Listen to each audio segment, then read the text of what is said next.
آپ میری جانب متوجہ بھی رہیں. میں 2 منٹ کے لیے خاموشی اختیار کرتا ہوں. آپ صلوات بھیجتے ہوئے جو کچھ بھی عطا فرما سکتے ہیں جلدی جلدی ان کے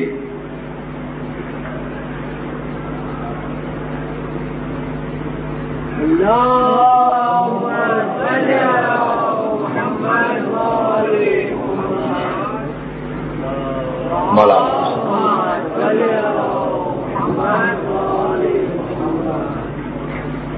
بلند الصلوات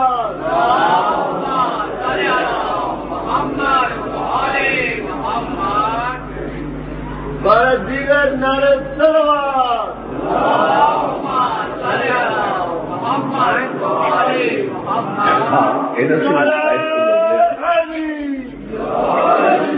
ان سائڈوں سے بھی اپنے طور پر اکٹھا کر کے پھر چادر میں ڈالتے ہیں جلدی جلدی تاکہ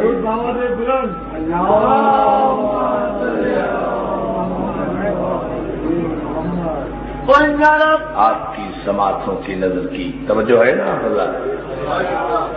مولا آپ کو سلامت رکھے. اس عنوان کے تحت جو گزارشات ہم آپ کی خدمت میں کرنا چاہتے ہیں ان کا ماحصل و مفہوم یہ ہے کہ ہماری تاریخ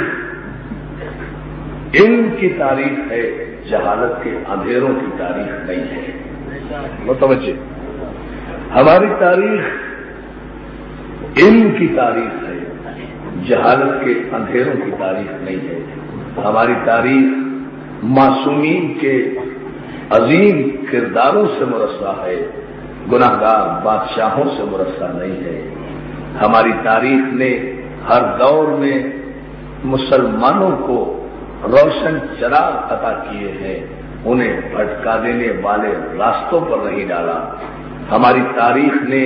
نشان منزل قائم کیا ہے حقیقت اسلام کو دنیا والوں کے سامنے پیش کرنے کے لیے. ہماری تاریخ احترام رسالت کی تاریخ ہے. میں مسلسل عرض کرتا آ رہا ہوں اس جملے کو, ہماری تاریخ احترام رسالت کی تاریخ ہے. خدا کی قسم میں قسمیہ کہہ رہا ہوں کہ ہم نے کبھی بھی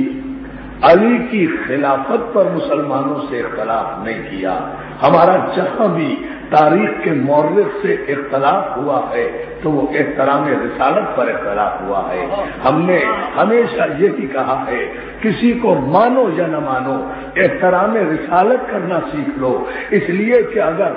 نبی کا احترام تمہارے عقل و شعور میں آ کر تمہارے ایمان کا جزو بن گیا تو جو بھی نبی سے وابستہ ہے وہ خود بخود تمہاری نگاہ میں محترم ہو جائے گا. صلوات محمد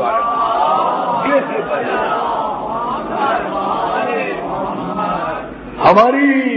اس گفتگو کا 1400 برس سے مقصد ہی واللہ یہ ہے کہ کسی طرح تاریخ کے مورخ کی سمجھ میں احترام رسالت آ جائے. ہم اس سلسلے میں خاصے جرأت مند واقع ہوئے ہیں, ہم اس سلسلے میں خاصے دلیر واقع ہوئے ہیں. ہم نتائج اور عواقب کی پرواہ نہیں کرتے. ہم یہ کہتے ہیں راوی کا احترام رہے نہ رہے, روایت کا احترام رہے نہ رہے, تاریخ کا احترام رہے نہ رہے, مورخ کا احترام رہے نہ رہے, محدث کا احترام رہے نہ رہے, مفتی کا احترام رہے نہ رہے, مولوی کا احترام رہے نہ رہے, مولوی کا احترام رہے نہ رہے, بادشاہ کا احترام رہے نہ رہے, قرطاس و قلم کا احترام رہے نہ رہے, بیت المال کا احترام رہے نہ رہے, اکثریت کا احترام رہے نہ رہے, جمہوریت کا احترام رہے نہ رہے, کسی کا احترام, کسی ولی کا احترام رہے نہ رہے, کسی غوث کا احترام رہے نہ رہے, کسی قطب کا احترام رہے نہ رہے, کسی عبدال کا احترام رہے نہ رہے, کسی مفتی کا احترام رہے نہ رہے, کسی فقیہ کا احترام رہے نہ رہے, کسی کا احترام باقی نہ رہے. اگر نام باقی رہے تو صرف محمد کا نام باقی رہے, اگر احترام باقی رہے تو صرف محمد کا احترام باقی رہے، اس لیے کہ اگر محمد کا احترام سلامت رہ گیا تو ہر ولی بھی سمجھ میں آ جائے گا، ہر معلم بھی سمجھ میں آ جائے گا۔ یہ ہے کلیہ ہماری رسول، یہ ہے خلاصہ ہماری گفتگو کا، اس لیے کہ رسول عزت کائنات کا نام ہے۔ ہائے ہائے، نہیں توجہ فرمائی آپ نے سننے پر،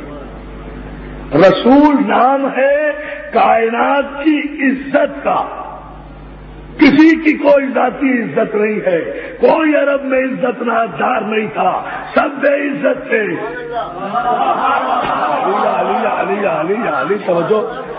عرب میں آپ تاریخ پڑھ کر دیکھیں، میرا بھائی اسکالر ہے، محقق ہے، میں قدر کرتا ہوں اس چھوٹی سی عمر میں ان کے مطالعے کی، میں ان کی موجودگی میں کہہ رہا ہوں کہ کوئی عرب میں عزت دار نہیں تھا۔ یہ محمد عربی کی نالین کا صدقہ ہے جس نے کافروں کو مسلمان بنایا، وحشیوں کو انسان بنایا، انسان کو مسلمان بنایا، مسلمان کو سلمان بنایا۔ یہ تاریخ ہے، یہ نالین محمد کا صدقہ ہے۔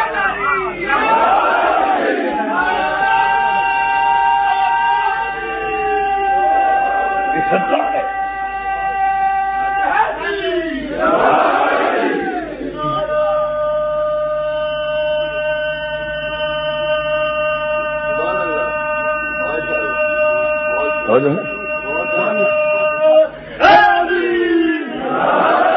اور سلامت رکھے یا علی مدد کہنے والوں کو، یہ صدقہ ہے احمد مصطفیٰ کی نالین کا کہ جس نے کافروں کو مسلمان بنایا، وحشیوں کو انسان بنایا، لٹیروں کو رہبری کے آداب عطا کر دیے، عرب کے بدوؤں کو سلطنت کے طریقے بتا دیے، بد تہذیبوں کو تہذیب عطا کر دی، بیٹی کو زندہ دفن کرنے والوں کو بیٹیوں کا احترام کرنا سکھا۔ جو ہے نا غور فرمائیے، جیو جیو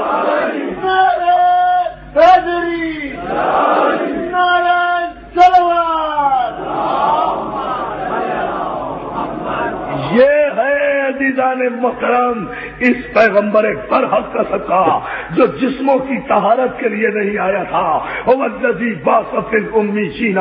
رسولا منہم یتلو علیہم آیاتہ ویزکیہم ویعلمہم الکتاب والحکمہ وإن کانوا من قبل لفی ضلال مبین۔ سورہ مبارک جمعہ میں اس کے مقصد بعثت کا اعلان کیا گیا کہ ہمارا نبی آیا کس لیے تھا، ہمارا نبی آیا کس لیے تھا، یہ نبی بھیجا کس لیے گیا تھا۔ سلطنت قائم کرنے کے لیے رسول نہیں آئے تھے، حکومت قائم کرنے کے لیے رسول نہیں آئے تھے، اسٹیٹ قائم کرنے کے لیے رسول نہیں آئے تھے، زکات کا مال اکٹھا کرنے کے لیے رسول نہیں آئے تھے، بیت المال اکٹھا کرنے کے لیے رسول نہیں آئے تھے، تلواریں کھینچنے کے لیے رسول نہیں آئے تھے، پرامن ملکوں پر جارحیت کرنے کے لیے توجہ پرامن ملکوں پر جارحیت کرنے کے لیے رسول نہیں آئے تھے، لوگوں کی گردنوں پر سوار ہونے کے لیے رسول نہیں آئے تھے، تلوار کی نوک پر کلمہ پڑھانے کے لیے رسول نہیں آئے تھے، ہوس ملک گیری کے لیے رسول نہیں آئے تھے، وسوس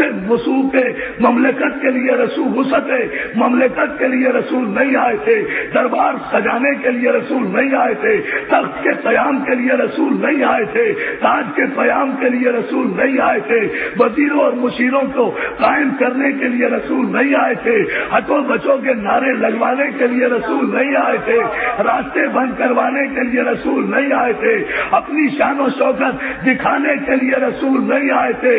رسول تو اس دنیا میں آئے تھے یہ بتانے کے لیے کہ بوریے پر بیٹھ کر قیصر روم کی سلطنت کا تختہ کیسے الٹا جاتا ہے،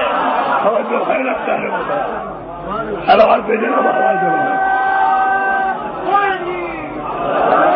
نہیں بلند آواز صلوات بھیجے محمد و آل محمد۔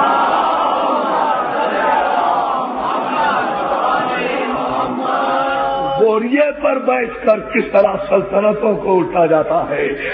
رسول نے دماغ پر حکومت کرنے کا پیغام نہیں دیا، اور رسول نے دلوں پر حکمرانی کا پیغام دیا ہے کہ دلوں کی حکمرانی دائمی ہوتی ہے، دلوں کی صلوات بھیجے محمد علیہ وسلم۔